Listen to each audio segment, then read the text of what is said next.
is part 4 of Paintings of Chivalry from the book Best Christian Art by me, Pete Rogers. And we're on part 4. First painting here is Greatest of All Heroes by Byam Shaw. And, chivalry is all based on Christ and, Christianity. And that's partly why it's so noble. And those were rough times. And to have noble knights was a good thing. And don't get me wrong, they didn't always follow all their chivalry behavior codes, but they certainly tried, and that was a good thing. Some things that sort of united Europe back in those days was a shared Latin language. Gradually, the dialects of the different individual countries started to break off from there. But, they all honored Christ, and there was an understandable way of living, and they were, it's the noblemen a lot were the knights, okay?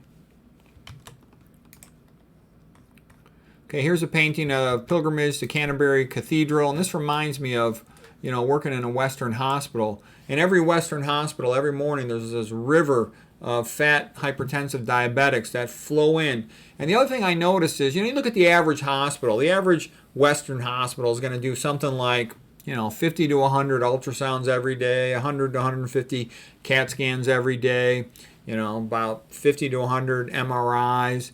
Tons of people coming in for colonoscopy. Well, colonoscopy you're actually potentially going to treat, but tons of blood tests. What I'm trying to say is regular X-rays, plain films. Everybody loves to go for an X-ray, but you don't cure a disease by taking a picture of it. I mean, sometimes you need to diagnose a disease, but what I'm trying to say is you cure a disease with all this low-fat, low-sodium, vegan stuff, lower your stress, get some exercise, get your sleep, get your sunshine, avoid toxins. That's what cures you. But how many people, for every person that goes for some type of imaging test or blood test, there's about 30,000 of them for every person that says, well, I'm going to learn about nutrition and eat a healthier diet, go low-fat vegan. So it's one of the things that's frustrating is most people, it's impossible to help them. They have zero chance of getting better, zero. You can't cure a dietary disease with a pill, okay, or with a surgery. You can temporize it a little bit, but not that much. Okay, here's the Coronation of Charlemagne. This one's by Raphael. So he's getting crowned by the Pope, like in 799 AD. And I got another painting of that. It's a little bit better. I love Raphael, though. Okay, here is Coronation of Charlemagne. Charles the Great is also called the father of Europe. And, this one, again, by the Pope. And Charlemagne, hired a guy named Alcuin who ran his schools. And they really improved the school system. And there's the trivium, the quadrivium, and all that stuff, the liberal arts. And they took the wisdom of Athens and added it to the wisdom of what had been learned in ancient Rome and had been learned from Christianity. And I like the way Christianity, especially Catholicism, is syncretic, meaning that it adds in knowledge from other cultures. So it always can keep improving. It's not fixed in time like a lot of cultures and religions are. It can keep learning. And, also, I want to have a good life. I'm not just worried about, going to heaven. It'd be nice to go to heaven later, but I want to have a good life on earth. And part of all this Christian stuff, love thy neighbor, be nice, give each other the benefit of the doubt, forgive each other. It helps everybody get along. I also like, How the Irish Saved Civilization by Thomas Cahill. It's a great book. And it explains how the Irish monks preserved the great books of the ancient Greeks and Romans. They were scribes and made copies of everything. And in a sense, too, that kind of reminds me of Dr. McDougall. Dr. McDougall is an Irish guy, and he, kept the history alive of nutrition. Because the low-fat, low-sodium, 100% vegan diet of whole foods, that's actually not that big of an audience or a knowledge base. All the other nonsense, moderate and high-fat stuff, that's got millions and millions and millions of views in comparison on the internet. So, if somebody doesn't teach the truth to the younger generation, it can perish from the earth and will descend back into barbarism. Okay, so I think T. Colin Campbell is Scottish or Irish. I'm not exactly sure. I think Jeff Nelson, the Veg Source guy, is Scottish. My father's Irish. So, Irish have been great for that. Irish are used to, and the Scottish too, they're kind of almost the same thing, Celtic origins, enslaved by the British. They're used to having, they know that experience of hundreds of years of being enslaved, okay? And it kind of makes you a little more awake and alert and aware of history when you know that that's a very real thing.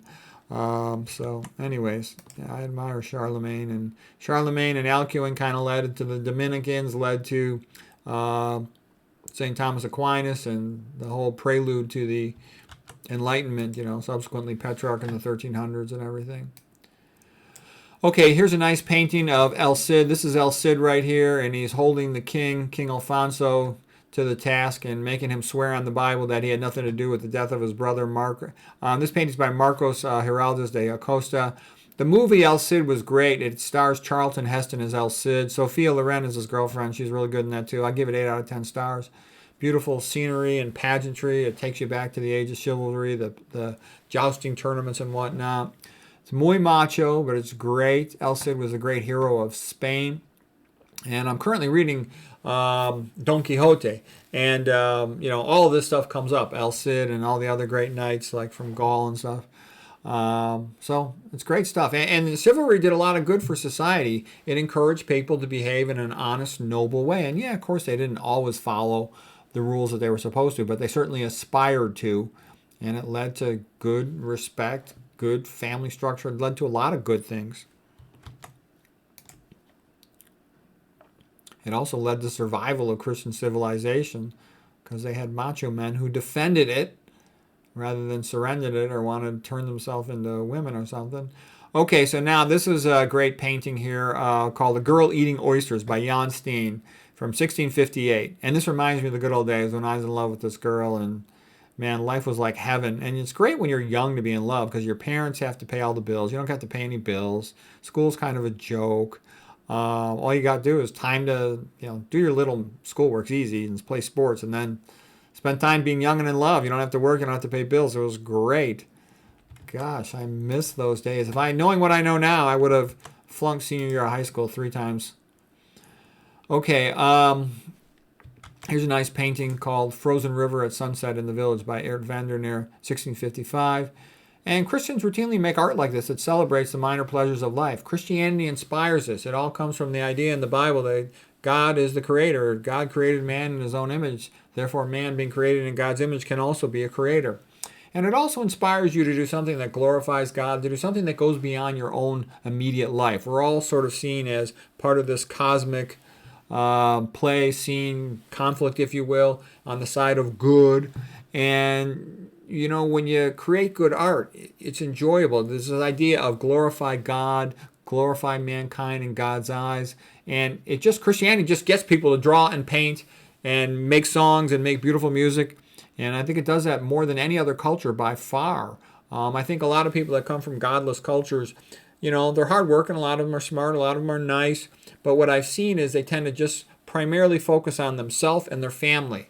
They don't have this idea of the glory of God, the glory of mankind, and creating something that'll last after they die. It's just not as big a focus for them. I see it. So most other non-Christian cultures, they don't produce much art, almost nothing.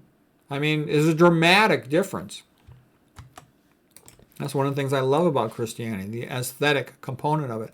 I don't care too much about the doctrines. I want to have a good life while I'm here on earth. Yeah, I hope I go to heaven and have a wonderful time there, but I want to have a good life here, and I think Christianity does that. It encourages everybody to be nice to each other, and if you're nice to the people around you, they're nice to the people around them. You get a ripple effect. Everybody's nicer. Society's better for everybody, and everybody's welcome. All you got to do is say, yeah, I like this stuff, and you enjoy it. You don't have to, there's no big barrier, okay? Hunters in the Snow, beautiful painting by Peter Bruegel, 1565. We all remember Long Walks Home in the Snow, and that really captures the mood, the feeling. Okay, here is another painting by Bruegel, Harvesters from 1565. And, I remember this when I was a kid and I was complaining about my schoolwork, having too much homework. And my father said, "You're so lucky.